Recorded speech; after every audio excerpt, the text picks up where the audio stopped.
All right, the project for the day is concerning my water line here. I have a water line that I run from my house down here to my garden so I can have a little water to either set plants or do some irrigation. I got some soaker hose out there on my sweet potatoes now, and I would like to have water at both ends of my garden over here so I don't have to run a hose across my garden to water a little bit on that end.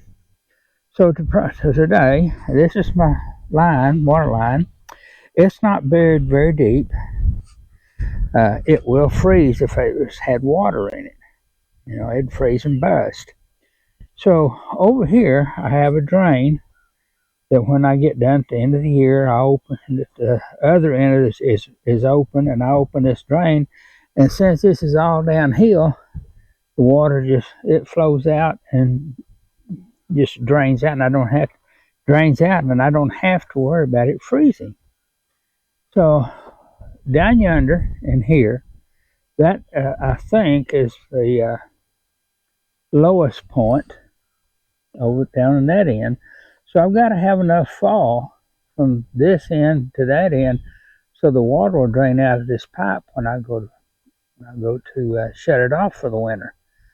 And so I've been digging this out with my little excavator, and it's been doing a fair job. This ground is, and you can see here how the clay, it's just hard packed, and it's having a little bit of it struggles. You have to take your time and make it go. Well, you get down into here and you see this spot through here is just red with old clay. That's what I got a lot of out here in my garden, what I started out with, and I've put a lot of organic matter in here, as much as I can get a hold of. I put out in my garden, and that kind of dilutes this clay, and I can tell a big difference from what it was when I first started. When I first put a garden in here, I had to use my subsoiler before I could get my breaking plow to turn it. Had to loosen that soil up some with the subsoiler. But I'm down to this far, and I need to finish this out, and I intend to dig this ditch, and I got to watch out for my electrical line here, because I got an electric line that runs across here. And then I'm going to come up down here and turn into the garden and fix it so my boiler drain on this end will drain out in this ditch here and run out. So it's got a place to go. But that's the game plan for today. I got to be careful here. I'm about to get this ditch, and here there's a rise in the ground here, and I'm about to get this ditch down in there and replace it's too deep. But I'd rather have it too deep because I can always fill it back in. But once I get my ditch dug, and then I'd have to somehow straddle this ditch with my excavator and redig it if it's not deep enough. So I've been using my tripod a little bit to see how we're doing, and so far I've done pretty good, I think. This in here may be getting a little bit deep. I'll have to check it all when I get done. But anyway, this is what we're doing today. We're going to run this PVC drain line or water line down through here and come up, and I'm going to put a post in the side of the garden here, and then I'm going to come up with my PVC beside that pipe post to hold it still, and I'll fasten it to it just like I did down yonder, and I'll have a post at each end. I'll have water here and water up there, and I can use whichever one I want. If I want to water a little bit of if I put out some tomatoes and I want to set the plants, well,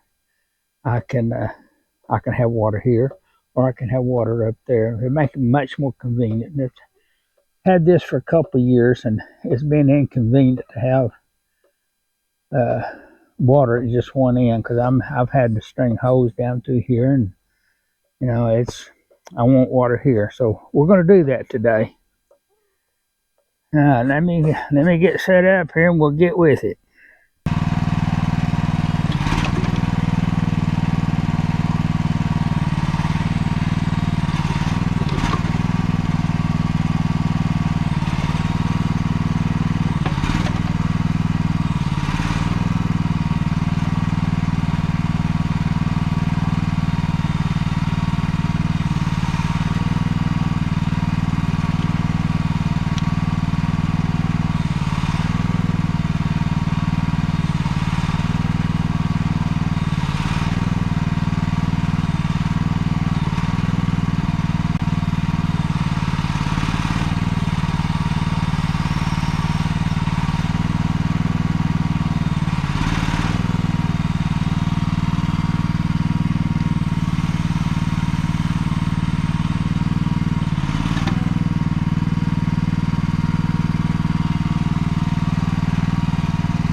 yesterday.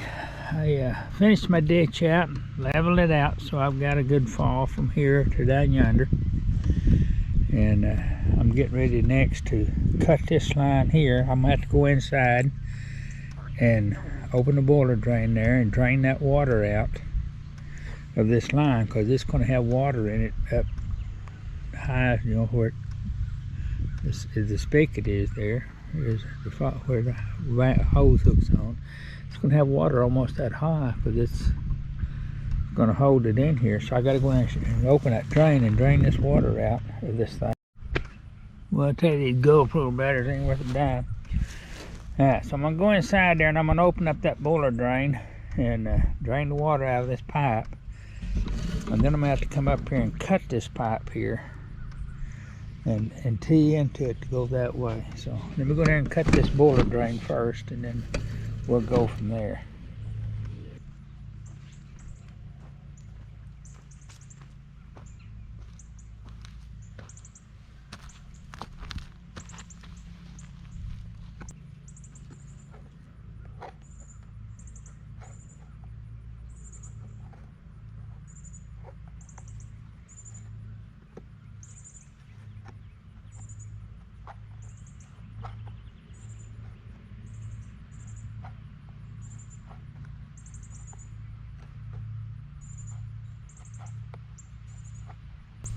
Yeah, I didn't have much water in it as I thought it'd have. Not bad at all. Right.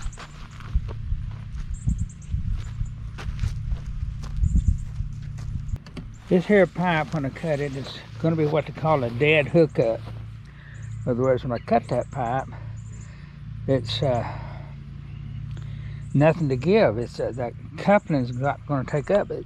It's going to take up more space with this pipe. And so I'll have to cut it, and I've dug up this section of pipe this way for a little ways, hoping I can bend that pipe enough to make it go and hook up that, connect that dead hookup. This pipe here, I'm gonna have to clean it, and I'm gonna use alcohol to clean it with. It's just a rubbing alcohol, nothing fancy, but that'll do to get the mud and everything off of it that might create us an issue. Keep the glue from sticking, because it sure enough will. Been there and done that. You know, I got some cleaner and I'll use cleaner on it, but you know, you got to get that mud off there first, or it'll not do you much good. And that's the way I like to do it, make sure I don't got a leak. I hope I've dug up enough pipe, you know, ground up through there for this thing to bow.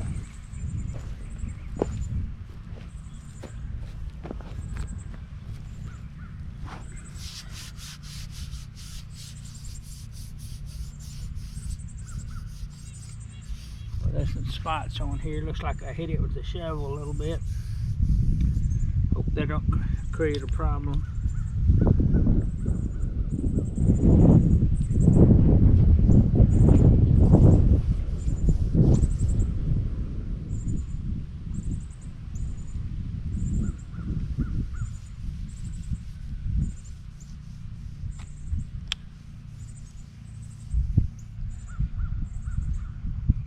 Alcohol cleaned it up real well. There's some nicks in there from that shovel. When you're hunting it, you can't tell.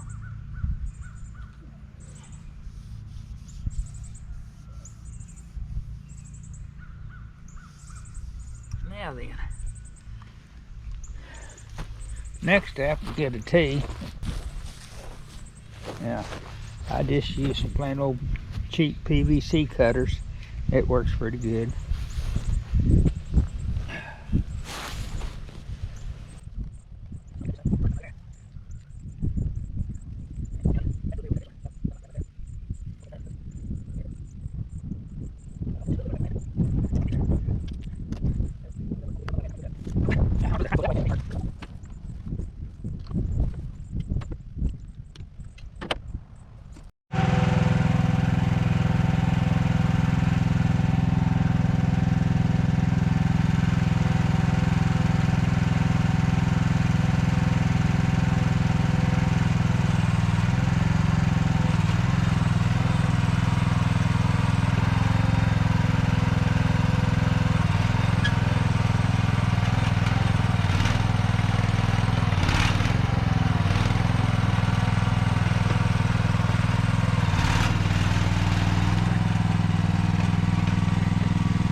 we got her covered up.